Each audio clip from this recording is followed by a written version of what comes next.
Hallelujah hallelujah.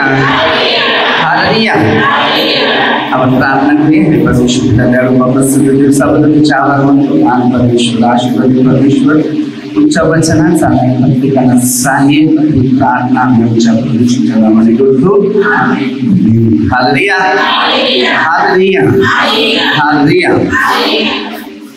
आपला विषय निर्गम 22 त्याच्यामध्ये चोरी करण्याविषयी फेड कशी करावी त्याच्याविषयी ते लिहिलेलं आहे।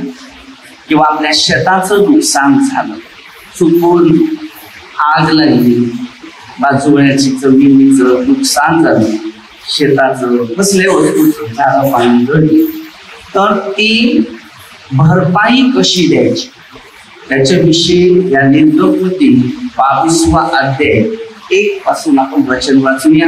आणि ह्याद्वारे आपल्या शेजाऱ्या किंवा आपल्या जमीनदाऱ्या, आपल्या कुटुंबामध्ये कुणाचा बैल चोरलेला असेल, काढव चोरलेला असेल, चुकून विकलं असेल, तर त्याच्याबद्दल सापडला चोरी करताना तर त्याचं काय करावं असं तिकडे दिलेलं आहे। किंवा पैसे चोरत असेल किंवा घर चोरत असेल तर त्याच्याबद्दल काय करावं हे परमेश्वराचे मोशेला दिलेले नियम। आणि हे पवित्र शास्त्रात दुसरं पुस्तकातलं एक वचन आहे। आणि त्याचा अध्याय जो आहे तो म्हणजे 22:1 पासून पूर्ण। एखाद्या मनुष्याने बैल अथवा मेंढरू चोरून ते कापिले किंवा विकून टाकले तर त्याने बैलाबद्दल 5 बैल आणि मेंढराबद्दल 4 मेंढरे द्यावी। काय सांगते?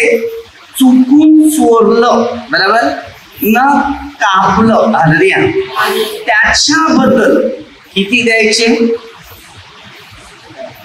वचन किती सांगितलेलं आहे? पहिल्या वचनात किती द्यायला? हालेलुया। म्हणजे एक चोरी करायला किती नुकसान होऊ शकते। एकच आपल्याला मिळत नाही तर हे 5 कुठून मिळेल? हालेलुया। तर त्याचं म्हणणं असं आहे की ते आपलं नाही, आपण त्याला हात लावायचं। जी वस्तू पडले इकडे माझीच नाही तर मी हात लावू शकतो। हालेलुया। देवाने दिलेले नियम आहेत, निर्मित परमेश्वराने केले, आज्ञा परमेश्वराने दिलेले आहे ना। मानवाचा स्वार्थ माणसाला काय केलेला आहे? कमी करायचा। हालेलुया। की तुमचा स्वार्थामुळे, म्हणजे स्वार्थ कोण आहे? शैतान। तोच आपल्या आतमध्ये राहिला तर चोरी करायला तो शिकेल। हालेलुया। आपल्याला सही चोरी कर, मग त्याचा परिणाम आपल्यासाठी किती मुश्किल होते, त्याच्यामुळे ते नियम दिलेले आहेत। चोर घर मोडीत असता सापडला तो ठार असा त्याला मार बसला त्याच्या गुन्ह्याचा गुन्हा तो कोणास लागणार नाही। हालेलुया। चुकून मारता मारता तो मेला तरी तो गुन्हा लागणार नाही असं पवित्र शास्त्राचं शिक्षण आहे। प्रभू येशू आल्यानंतर ही जबाबदारी घेतली। म्हणून योहान 10:10 मध्ये संत येशू ते शिकवत होता, चोर म्हणजे शैतान तो चोरी घात कराव्यास, पण येशू सांगतो मी जीवन विपुलपणे देण्यासाठी आलेला आहे। तर हे मोशेचे नियम होते, परमेश्वराने दिलेले। त्याला जो चुका करेल तर त्याला मारून टाका असं नियम होते। पण येशूच्या द्वारे हे नियम सगळे रद्द हळूहळू केले। क्षमा, दया, प्रेम सोडून दे, अशा प्रकारचं प्रभू येशूचं शिक्षण आहे। तर हे मोशेला दिलेले जे नियम होते त्याच्याविषयी ते सांगतो। तो चोरी करत असता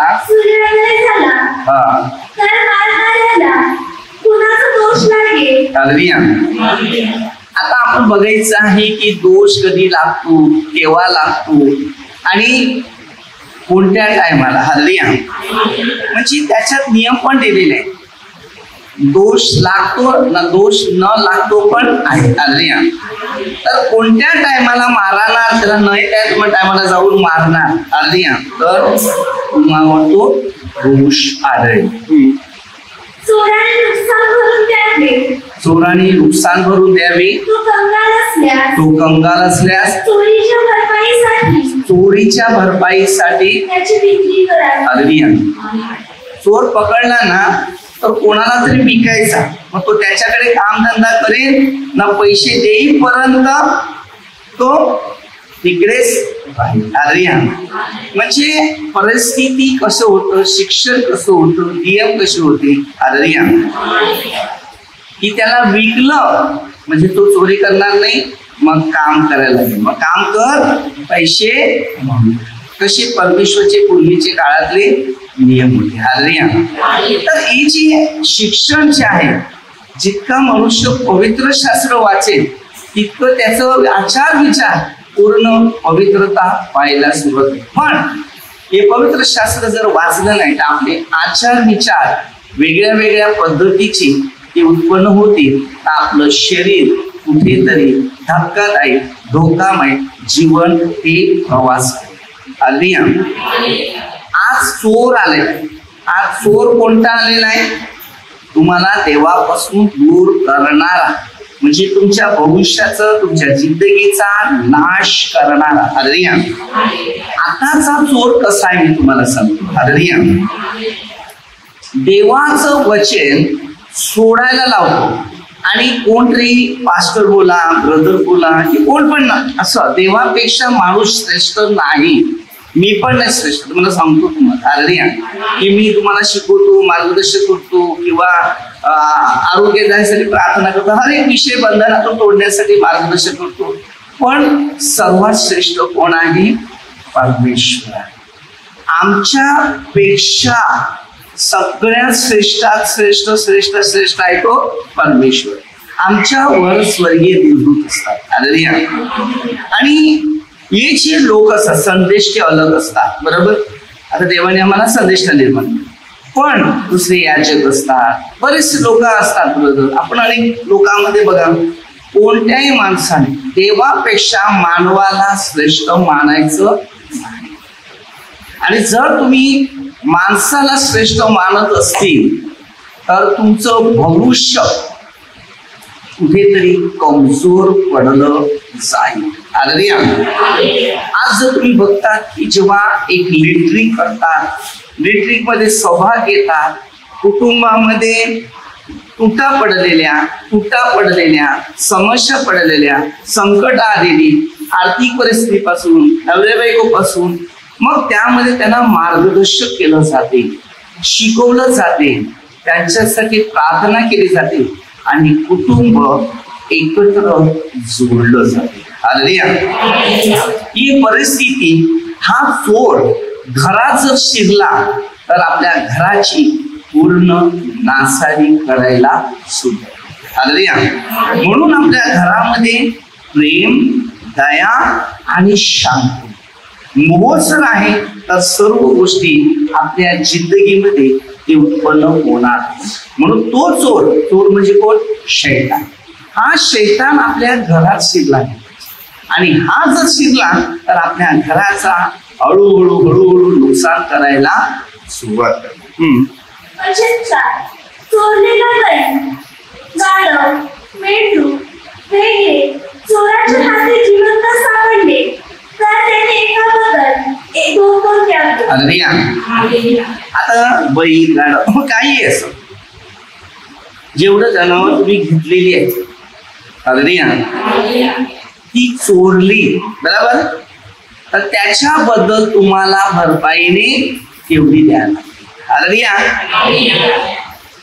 कारण देवाने दिलेले जे मार्ग असतात ते मार्ग आपल्या प्रत्येकाला समजून घेणं किंवा त्याचा अनुभव घेणं.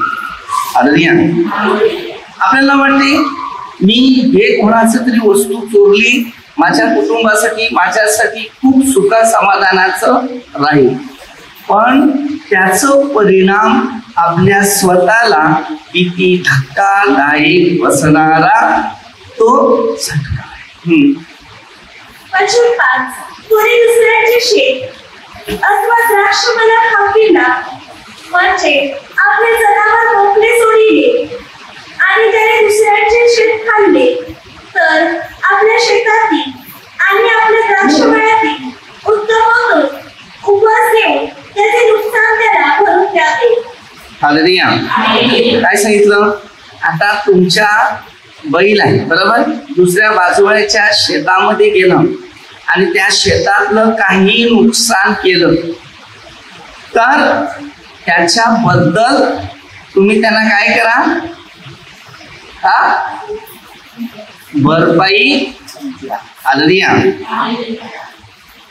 आपल्या हर एक व्यक्तीसाठी हे महत्वाचं आहे. हालेलुया. कारण ती भरपाई नियमाचं पालन करणाऱ्यासाठी खूप महत्वाचं आहे. आता आपल्याला ते नियम माहिती नाही, लोकांना कोणी शिकवलं नाही किंवा शिक्षण दिलं नाही बरोबर. आता जर तिथे शिक्षण दिलं असेल किंवा शिकवलं असेल किंवा मार्गदर्शन केलं असेल तर तिकडेच ताबडतोब प्रेमाने काय सांगेल, हे तुझं खाल्लं ना, हे बोल केवढे पैसे आहेत तुला मी ते संपला. हालेलुया. कारण प्रत्येक मनुष्य स्वार्थी स्वभावाने आपलं भविष्य जीवन घालवत असते. म्हणून शास्त्राची नियम आहे. सरकार बघा, गुरढोरासाठी पण एक शेती ठेवली जाते, माणसासाठी पण ठेवली जाते, प्राण्यासाठी जंगल ठेवलं जाते, नद्यासाठी मासळीसाठी नद्या ठेवल्या जातात. म्हणजे त्या परमेश्वराचे प्रत्येकाला हक्क दिलेला आहे. आपल्याला घरदार दिले जातात, कष्ट करण्यासाठी शेतीवाडी दिली जाते. म्हणजे आता शेतीची सीझन आहे बरोबर, आणि आपण शेती लावणार बरोबर. हालेलुया. लावताना देवाला पहिलं सांगायचं, हालेलुया, हे मी तुमच्या नावाने लावतो, मला काय उत्पन्न देते त्याचा भाग मी तुम्हाला देईन. हे निर्णय असतात. कुठलाही उद्योग, कुठलाही धंदा जेव्हा मी पहिला सुरुवात करतो तेव्हा परमेश्वर त्याच्या नावाने ते लागवड करायची असते, झाड करायचे, आणि त्याचा जो हिस्सा आहे तो हिस्सा न चुकता तो देवाचा सत्य आणि प्रामाणिकपणे तो त्याचा यूज करायचा असतो. सुरुवातीपासून उत्पत्ती 3 अध्यायामध्ये एक झाड दिलेलं होतं, ते परमेश्वर सिद्ध ह्या झाडाला हात लावायचा नाही, पण त्यांनी चोरी केली होतात. परत आज आपण 10 चोऱ्या करताच आहे, सगळे चोर चोर चोर चोर चोर चोर. हालेलुया. यश तयार होत नाही, प्रगती तयार होत नाही, घडत तयार होत नाही, शांती तयार होत नाही, आशीर्वाद तयार होत नाही. हालेलुया. म्हणून देवाचे सत्य दिलेले मोशेला नियम होते, आणि मोशेला परमेश्वराने नियम दिले. बघा, परमेश्वराशी तो केवढ्या पद्धतीने प्रेमाने दयेने बोलत होता, आणि परमेश्वर त्याच्याशी बोलत होता, आणि त्याला सगळ्या गोष्टी लिहिण्याचं शिक्षण त्याला दिलं, आणि त्यांनी ही पुस्तकं लिहिली 5. हे दुसरं पुस्तक. आता आपल्या जीवनामध्ये जी सुरुवात केली, उत्पत्ती कशी होती, कशा प्रकारे माणसाचं जीवन घडलं, कसा माणूस बनला, माणसाने काय पाप केलं, त्याच्यानंतर लागू काय दिले, नियम काय दिले, मार्ग काय दिले, शिक्षण. आजपर्यंत एवढे नियम देऊन सुद्धा एक पण मनुष्य नियम पाळू शकत नाही. कारण त्या टाइमाला नियम मोडण्यासाठी सैतानाने आदाम आणि एवेला, म्हणजे एवेला पहिला फसवलं, त्याच्यानंतर आदाम, आणि त्यानंतर आज तुम्ही आणि मी फसत आहे. एक व्यक्ती तुम्हाला धार्मिक गोष्टीकडे नेईल, तर एक व्यक्ती तुम्हाला अधर्माकडे नेईल. एक चांगलं शिकवायला सुरुवात करेल, तर एक दुसरा त्याला वाईट शिक्षण द्यावं सुरुवात करेल. हालेलुया. आजचा काळ लोक देवापेक्षा पास्टरांच्या मागे धावले. युट्यूब, तो पास्टर मस्त, तो पास्टर मस्त, तो मस्त. मग परमेश्वर का मस्त देईल? परमेश्वरावर आपल्याला भरवसा ठेवायला सांगितले नाही, परमेश्वराच्या मार्गावर चालायला सांगितले. म्हणून स्तोत्रशीतमध्ये 146 अध्यायामध्ये 3 आणि 4 वचन इम्पॉर्टंट आपल्याला मार्गदर्शक केलेले पण ते 10-17 माणसाच्या बाबतीत सावध राहायचं. बऱ्याचशा उदाहरणं पवित्र शास्त्रामध्ये दिलेलं आहे. जेव्हा मी काही लोकांसाठी प्रार्थना करत होतो सकाळी, तेव्हा हे सर्व लोक शैतानाच्या हातात सापडलेले. आता ह्यांना फार कठीणातून जबाब आहे. आता दुःख जी वाढणार आहे ती म्हणजे 7 पटीने वाढत. प्रार्थना आपण येशूचा हात सोडतो, मानवाचा हात पकडतो ना, तेव्हा जी दुःख येतात 7 पटीची. म्हणजे तिथे फार कठीण परिस्थितीमध्ये माणसाला जीवन जगावं, कुठे संधी होत नाही. इकडे धाव मग तिकडे धाव मग इकडे जाऊ. हे बघा, झाडाच्या फांद्या बरोबर मुळाजवळच येतात. बरोबर, झाडाच्या फांद्या तुटल्या ते कुठे पडतात? जिथून मूळ सुरू आहे त्याच खालच्या ठिकाणी पडते. हालेलुया. कारण मूळ त्या झाडाला. आता जसं झाड गोल गोल गोल गोल वर पसरते तशी मुळं 4 बाजूने ती पसरतात आणि या सगळ्या फांद्यांना डाळ्यांना ती मुळं असं पकडून धरतात. आपल्या पायाच्या अंगाला हात पकडून धरतात की नाही? लोकांना वेगळं ठेवलंय का? नाही. 2 पाय, त्याला 10 बोट आहे. बरोबर, 10 पण बोट आहे. पण हे 2 पाय या अख्ख्या शरीराला कंट्रोल करते. आणि हे कंट्रोल कसं करते मला सांगा? ताकद, शक्ती. पण पायच दुखायला लागलं तर शरीर. आपण जीवनामध्ये एक शिकायचं, जशी तुमची हाईट आहे तशी तुमचे हात आहेत. जेवढी तुमची उंची आहे ना तेवढे तुमचे हात लांबे असते. परमेश्वराच्या मार्गाचा अनुभव आपल्याला घ्यायचा आहे आणि त्याच्यातूनच आपलं संपूर्ण समय किंवा वेळ परमेश्वर इतिहासाठी मजबूती तयार करायची. आग भडकून काय सांगते? काटे आणि कुठे पण पेटले आणि त्यामुळे बघा धान्याच्या अथवा शेत जाऊन केले तर ज्याने आग पेटविली असेल त्याने नुकसान भरून दिलेच पाहिजे. आता तुम्ही पेटवलं ना बाजूवळ्याचं, पण पेटलं. आता काटे कुठे काटे कुठे पेटवायचा प्रयत्न करतात. बरोबर, सगळे टाकतात कचरा विसळी घेतात आणि टाकतात शेतामध्ये. आता शेत जेव्हा आपल्याला हे करायचं बरोबर त्यावेळेला ते पेटवलं, पेटता ते वाऱ्याला दुसऱ्या ठिकाणी ते पेटलं. त्याबद्दल आपल्याला भरून द्यायचं आहे. म्हणजे परमेश्वराचे नियम सगळ्यांना लागले, पण आज आपल्याला ते नियम माहिती नाही ना. आपण कधी त्या नियमामध्ये चालले नाही. पवित्र शास्त्राचं जे अनुभव होतात ते मानवाने घेतले नाही. त्यामुळे माणसाची जी मानसिक परिस्थिती ती क्लिअर नाही.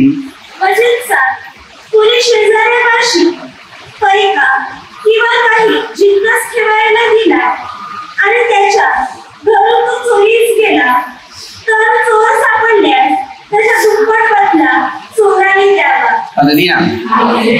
तुमच्याकडे काही दागिने ठेवले किंवा पैसे ठेवले, 5,000 रुपये ठेवले आणि तुमच्या घरून कोणीतरी चोरले आणि चोर सापडला तर 10,000 घ्या. किती? ये कायद्यानुसार शास्त्राचे नियम होते. परमेश्वरचे ते नियम होते आणि त्या नियमाद्वारे आपण कुठेतरी त्याच्या मार्गामध्ये चालण्याच्या प्रयत्नात जोडले होते. आता कोणी चोरी केली, आता चोरी केल्यानंतर सापडलं. परिणाम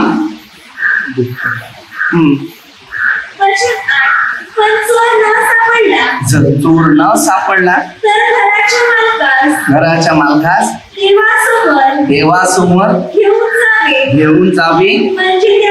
त्यांनी शेजाऱ्याच्या मालमत्तेस याचा निर्णय होईल. हालेलुया. आता आपण कधी कधी खोटं बोलतो, आपल्याला कशी दिली चोरी येत नाही, मग त्यांना देवाच्या समोर उभं करायचं पुढे, आणि त्यांना सांगायचं हा की नाही, मग देव जाणे तुला नाही. हालेलुया. आता हनन्या आणि सफीरा बरोबर प्रेषितांच्या कृत्यात 5व्या अध्यायामध्ये जमिनीची मालमत्ता विकली. हालेलुया. आणि त्याचं दान घेऊन कोणाशी आले? प्रेषिताच्या चरणात. तेव्हा पेत्राने त्यांना सांगितलं, हनन्या, तू पवित्र आत्मेशी लबाडी करते, आपण देवाशी कधीच लबाडी करायची नाही, आणि जर ती लबाडी केली तर आपली लबाडी. हालेलुया. तर ते दोघेही एका क्षणामध्ये 3 तासामध्ये नवऱ्या बायकोला माहित नाही, बायको नवऱ्याला. हालेलुया. या जगाची वस्तू, पैसा, धन, संपत्ती ही तुम्हाला कधी संपवून देऊ शकत नाही. जे हिस्सा देवाचा आहे त्याच्यात आमचं तोडजोड नाही. हा देवाचा हिस्सा आहे, तो देवालाच द्यावं लागेल. तो आपला हिस्सा नव्हता की ते आपल्याला मिळणार. जे आपलं आहे ते आपल्याला त्यांनी दिल्याप्रमाणे आपल्याला पाहिजे तसं आपण मनापासून यूज करायचं आहे, चांगलं किंवा प्रचंड. कारण कोणत्याही प्रकारची आगळी घडली, मग ती पैस, गड, बेडूक, वस्त्र अथवा कोणतीही गमावलेली वस्तू तिच्या संबंधीची असो तर ती माझी आहे अशी कोणी तक्रार केल्यास दोघांचे प्रकरण देवासमोर यावे, व ज्याचे दोषी ठरली त्याने आपल्या शेजाऱ्यास तिच्याबद्दल दुप्पट बदला द्यावा. हालेलुया. बरोबर, ही माझी आहे, माझी आहे, माझी आहे. देवाच्या समोरच आपल्याला उभं राहायचं आहे. हालेलुया. आम्ही काय करतो? पाप करत बसतो, पण पाप सोडत बसत नाही. मग त्याने काय शिकलंय? देवांच्या समोर तुम्ही दोघे उभे चुका केले का नाही केले. हालेलुया. आता बघा, आता जर आपण बघा, जेव्हा आपण मस्जिदमध्ये बसतो, प्रार्थना केली जाते, लोकांच्या जीवनातल्या काही गोष्टी कळाल्या जातात, माहिती पडल्या जातात, त्यांनी शिकवलं जातं, मार्गदर्शन केलं जाते. मग त्यांना आत्मविश्वास वाढतो आणि तो मनुष्य किंवा ते व्यक्ती असतो की ताबडतोब चेंज होण्याचे निर्णय घेतो आणि प्रभूमध्ये वाढण्याचा प्रयत्न करतो. हालेलुया. आम्ही वाढत नाही म्हणून आम्ही पापात वाढतो. जर प्रभूमध्ये जी व्यक्ती वाढली नाही तो पापामध्ये 100% वाढतो. कारण ही जी शास्त्र सुधारण्यासाठी म्हणजे आपलं परिवर्तन करण्यासाठी एक शास्त्राची ओळख दिली, आणि ही ओळख तुम्हाला ना मला सगळ्यासाठी गरजेचं आहे. आत्मपरीक्षण बोलतात काय? आता तुम्हाला एक कोणी 5,000 रुपये तिथे तुलाच घे, मग ती तुझी झाली, त्याच्यात माझा हक्क राहिला नाही, ते देऊन टाकले तर दिले, खलास, तो विषय नाही करणार. परत काय सांगणार? 5,000 दिले नाही ते तुम्ही माझ्या विरोध जा ना, तुम्ही काय करा, तुमचा प्रश्न. हालेलुया. पण मी तुम्हाला चांगल्या दृष्टीने दिलेले, चांगले हेतूने दिले असं असतं. आता आपल्याला पैसे दिले, देव धन देतो, पण 90% शैतानाचं राज्यात पैसा यूज करतो. वाया मार्गामध्ये जास्त पैसे जातात आणि चांगल्या मार्गामध्ये पैसे फार. म्हणजे आम्हाला जे शिकायचं आहे तर सार्वजनिक जीवनासाठी तरी लागू केले नसते नियम देवाने. मग आता मला सांगितले हा आपली मजा कर, पण त्याला कुठेतरी मीपणा येऊ नये. तेव्हा परमेश्वराने त्याला एक नियम ठेवले, या झाडाचं फळ तुला हक्क दिलेला. तर हे जग आहे आज पापात आहे, पूर्ण नाशात आहे. किती लोकांना वेळ मिळते मला सांगा, किती लोकांना रिट्रीटला वेळ मिळते, किती लोकांना पश्चाताप करायला मिळते. वर्ष ना वर्ष आपली पाप खाली धुवून नेहमी मार्गदर्शकामध्येच असावे. आता येशू ह्या जगाचा एक मार्गदर्शक होता, त्यांनी आपल्या शिष्यांना मार्गदर्शक बनवलं पृथ्वीवर.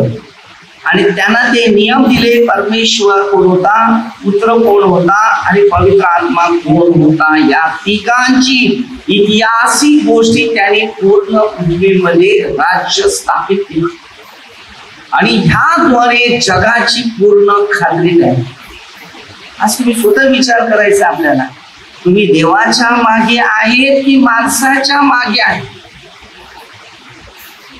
आणि जितका माणसाच्या मागे आहे तर तो स्वतः देवाचा क्रोधाच्या पाठीमागे, आणि ते क्रोध येतात ना ते आपल्याला कळून देतात. तुम्ही कितीही पैसा कमवा, कितीही तुमच्या जीवनात येऊ दे, हातामध्ये किती राहतात ते पहिले बघायचं. कारण चोर हमेशा पाठीमागे टपलेलाच असतो. तुम्ही चांगलं आज काम करा, दुसराही चांगलं आहे ते बिघडवण्याचं काम करू, आणि आपलं भविष्य कुठेतरी नुकसानात पडलं. म्हणून मी लोकांना काय सांगते, इथे रिट्रीट नाही, तुम्हाला कंटाळा येते, चला होईस, कारण तिथे तुमचं तन मन बरोबर लागते आणि समज येते, सत्य कळते की जीवित परमेश्वराची किती सुंदर अनुभव आहे, उत्साह किती आहे, आनंद किती आहे.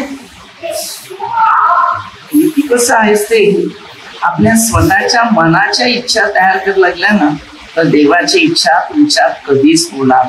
एक उत्साह येईल. परमेश्वर जीवित परमेश्वर आहे, अनेक मोठमोठे अद्भुत चिन्ह चमत्कार करत असतो, कारण तो सामर्थ्य देणारा परमेश्वर, आणि त्याचा पवित्र आत्मा जेव्हा मला स्पर्श करतो तेव्हा आमचं प्रत्येकाला त्याच्या उपस्थितीचा अनुभव येतो. विक्री केल्यानंतर लोकांनी सांगितलं इकडेच राहिलं तर बरं आहे.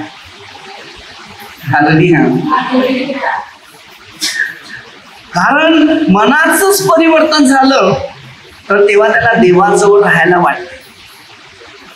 जर मन परिवर्तन नाही, नुसतं शरीर परिवर्तन आहे, पैसा आहे, धंदा आहे, वस्तू आहे, खाणं पिणं आहे, याच्यात जर मन गुंतलेलं आहे तर ख्रिस्त कधीच तुमच्या भविष्यात काम करणार. मी लोकांना एक सल्ला नेहमी देतो, ज्याचा विश्वास कमी व्हायला लागला ना ताबडतोब प्रार्थनेमध्ये धाव मारा. आणि जर तुमचा विश्वास देवावरचा कमी झाला तर या पृथ्वीतून निघायची वेळ आपल्या जवळ आलेली असते. ते आपल्याला समजत नाही आणि अचानक ती घटना आपल्यावर ठेवली जाते आणि आपलं भविष्य शून्य म्हणजेच. कारण हे जीवन आम्हाला परमेश्वर नवीकरणामध्ये, पूर्वी जीवन होतं पापमय, नाशामध्ये, खाण्यापिण्यात, मांडण्यात. मग त्याने बघितलं आता हे सगळं तुला बस झालं, मन भरलं, आता हे काम कर, आता हे माझं जीवन देते, त्याच्यात किती समाधान आहे, त्याच्यात किती शांती आहे, त्याच्यात किती आनंद आहे, हे थोडं स्वीकार कर. आदरिया हळूहळू तो मनुष्य त्याच्यात प्रवास करतो. मग त्याला सत्य समजते. योहान 8:32 प्रमाणे सत्य त्यांना बंधनातून मुक्त. जेव्हा मोशेला ह्या गोष्टी माहिती पडल्या तेव्हा परमेश्वराच्या नियमात चालला, तो वागला, तेव्हा परमेश्वर त्याला शिकवायला लागला. जगपर्यंत तुमच्या जवळ परमेश्वर नाही तर सैतान तुम्हाला शिकवेल, तुमची बुद्धी कमजोर करेल, अस्वस्थपणा आणेल, अनेक प्रकारचे रोगराई आणेल, अनेक प्रकारचे आजार आणेल, अनेक प्रकारच्या समस्या आणेल, अनेक प्रकारची संकट आणली जातील. मग तुम्ही विचार करणार हे काय, हे जीवन काय? हालेलुया. मनुष्य धन, पैसा, संपत्ती, वस्तू याच्यात भविष्य. तुमची पावलं स्थिर बसणार नाही, घरात पण तुम्ही बसणार नाही, कुठल्या ठिकाणी बसणार नाही, तुमचं बुद्धी काम करणार नाही, तुमचे आचार विचार भटकते राहतील, हे करू ते करू, तिथे जाऊ इथे जाईल, आणि मानसिक परिस्थिती इतकी खतरनाक करून ठेवतो. आणि शेवटचा खिशाचा हात खाली पडतो, भांडणं वाढतात, चिंता वाढतात, अस्वस्थ वाढतात, आत्महत्येचे विचार येतात, अनेक गोष्टी आपल्या पाठीमागे शेतात पेरला देतो. आता बस तुझं भविष्य झालं, आता बस झालं, आता काय कर, आता ते कर, आता कसं पेरणा. पण परमेश्वरचे जे नियम आहेत, जे नियम आपल्याला नवीकरण देत असते. कोणी दुसऱ्या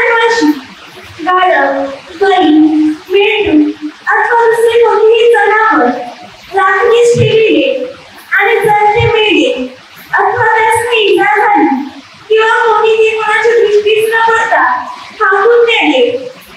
वचन 11.